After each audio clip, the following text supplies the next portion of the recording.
Thank you, Mr. Secretary. Let me just say we had a very powerful, compelling hearing on the events in Afghanistan at the end when the Abbey Gate was compromised and the suicide bomber went off and people were killed.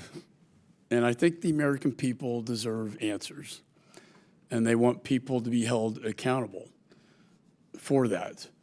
We haven't had a public hearing specifically on Afghanistan until the one we had just 2 weeks ago.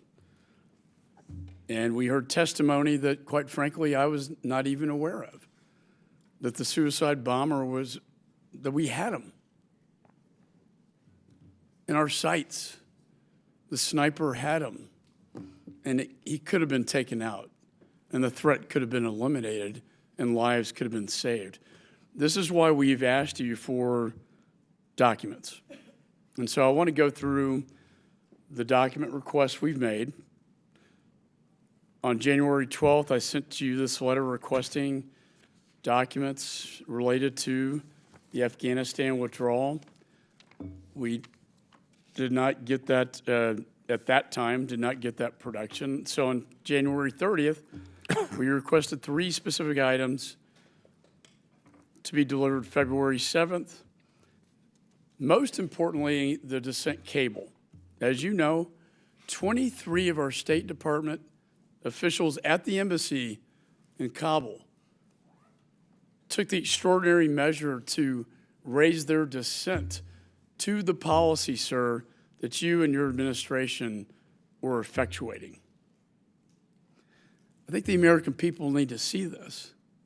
We need to know what their dissent was. Why were they objecting to your policy in the failed withdrawal from Afghanistan? Sent another letter on March the 3rd. And another one on March 20th. In fact, Chairman Meeks requested this dissent cable in August 2021 letter. That again, no response. Yet here we are today. I do the after action report. I want to thank you for that production, and I know the ambassador's after action review and is going to be presented in 3 weeks. But we need this dissent cable, and I think the American people deserve to see it, to know what in the world was going on in those critical weeks, especially after the testimony of Sergeant Tyler Vargas Andrews. He deserves to know. Christy Shamblin deserves to know what the dissent was. I have the subpoena. It's right here. And I'm prepared to serve this. Now, we've had discussions. And I think, you know, as a former federal prosecutor, you want to work things out, but when you can't, you have to go forward with a subpoena, an arrest warrant, and indictment. So, sir, I'm going to give you until the close of business on Monday to produce that dissent cable to this committee and this Congress so the American people can see what the employees at the embassy in Kabul were thinking about your policy that they dissented from. Do you have any response? Yes, thank you very much, Mr. Chairman. And first, I want to make clear that we are working to provide all the information that this committee is looking for, and that its oversight responsibilities give it the authority to secure. And as you noted, we just produced the Embassy Action Plan, thousands of pages that go along with that. We're committed to making available and sharing the substance of the after-action review within the next 3 weeks, and you heard that from the White House. And as to the Senate channel cable, I appreciate everything you're saying. And let me just put this very briefly in perspective for members of the committee who may not follow this. This tradition of having a dissent channel is one that is cherished in the department and goes back decades. It's a unique way for anyone in the department to speak truth to power as they see it without fear or favor. And they do it by the regulations we established for these cables in a privileged and confidential way. It is vital to me that we preserve the integrity of that process and of that channel, that we not take any steps that could have a chilling effect on the willingness of others to come forward in the future to express dissenting views on the policies that are being pursued. I read every dissent channel cable that I get. I respond to every dissent channel cable that I get, and we factor into our thinking what we hear from colleagues who have a different view.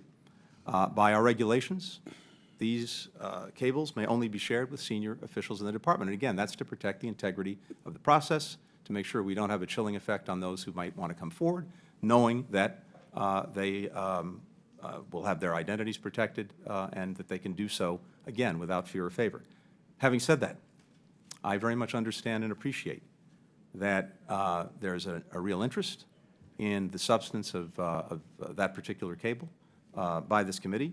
And in that spirit, following up on conversations that we've already had, again, we are prepared to make the relevant information in that cable available, including through a briefing or some other mechanism. So I'm determined to have our team follow up. And Mr. Chairman, as we've discussed, we'll continue to work that in the coming days. I hope that we can reach an accommodation. I really do understand and appreciate the importance of the substance of that information being shared with the committee, and I hope we can find a way to do it that meets both of our needs. Well, I hope so too. The subpoena specifically asked for the dissent cable. I know it's classified as well, and I appreciate that, but I do want to mention your department cited then Secretary Henry Kissinger's refusal to produce a dissent cable to Congress in the 1970s as a precedent.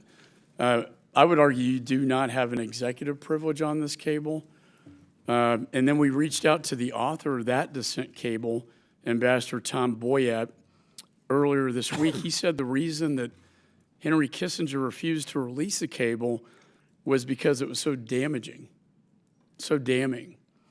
Ambassador Boyett is emphatic about the need for the State Department to produce dissent channel cables. And in a statement he provided to the committee, he says that any claim providing by them to Congress that would have a chilling effect, as your staff has claimed, is, and I quote him directly, bullshit.